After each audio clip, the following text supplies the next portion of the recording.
I've got to be quick about this. I'm going to cover the ESPN card headlined by Emanuel Navarrete and Oscar Valdez, and as always, I'll give you a first pick to start off. That first pick will be on the undercard where Giovanni Santillan will face off against Frederick Lawson. I expect Giovanni Santillan to win this by knockout, and that is only a parlay piece at minus 425. My name is Percy, and welcome back to the 4Bs, where we discuss boxing, betting the B-side, and other BS. If you want to make sure not to miss any of the picks for upcoming boxing matches, please subscribe and make sure to like this video. To get back into the Santillan fight, the one thing I wanted to note here is that a year and a half or so when Santillan beat Alexis Rocha, Alexis Rocha's next faced opponent was Frederick Lawson, and he knocked out Frederick Lawson in that one too. I expect this to be a get-right fight for Santillan as well against that same opponent, where he will come back and get back in the win column with a knockout. To go into the other fights though, let me start off with Emanuel Navarrete versus Oscar Valdez. Typically, I'll err on the side of the younger fighter, in this case, which would be Navarrete, but Navarrete also doesn't seem to have the same type of work ethic that Oscar Valdez does.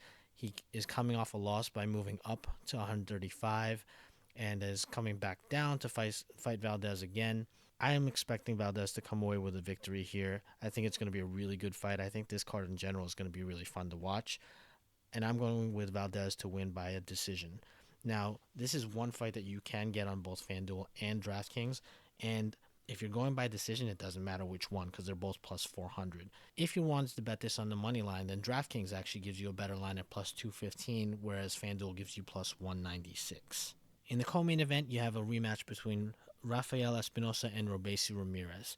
Now, Robeisy Ramirez is this very puzzling pro career where he's a decorated Olympic champion, won gold 2 years in a row. I mean, 2 Olympics in a row.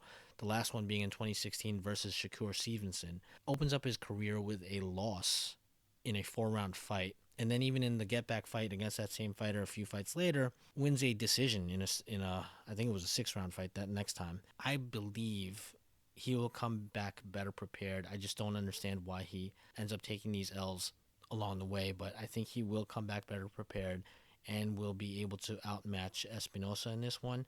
I will be taking Robeisy Ramirez to win via decision, and you get a better rate on FanDuel at plus 190, so if you want to go there, you can, but I've been sticking with DraftKings for a lot of things because FanDuel, for some reason, isn't covering the undercards. On DraftKings, you get it for plus 165.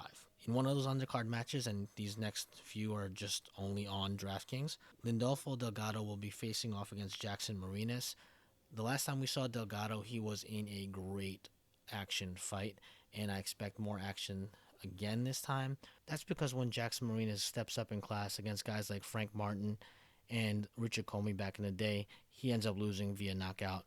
And as a point of reference, when he fought against Rolly Romero, he lost via a decision to Romero, which is kind of more a knock on Romero and who he is. So I expect Delgado to be able to take this fight via stop. You can get that on DraftKings at minus 170, so it's more of a parlay piece for me. The last fight that I want to talk about on this card is Richard Torrez versus Isaac Munoz Gutierrez at heavyweight. Torrez has gotten most of his victories via stoppage. I don't think he's going to get it this time, and that's more because Gutierrez is a very durable fighter. I could still see him getting the stoppage, but I'm going to put my money on it being a decisions victory for Torrez, and that's going to be paying off at plus 190.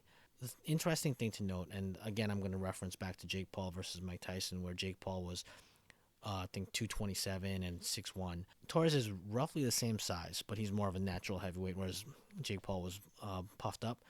And in discussions with some people, they were wondering, like, what should Jake Paul be doing if he wanted to fight and be legitimate? Well, if he wanted to fight people and be legitimate in the heavyweight ranks, he probably wants to look at BoxRec and look at the guys that Richard Torrez has fought and try and fight some of those guys too, where these are journeyman types fighters who he can get good rounds in, but more than likely, if he's any good, he wouldn't be losing to them, right?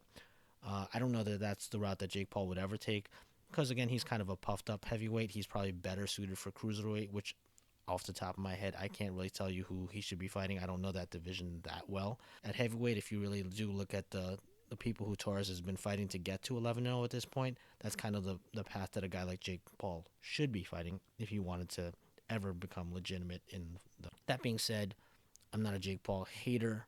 I think he brings eyeballs to the sport, and he puts money in the pockets of people like Amanda Serrano. So why not?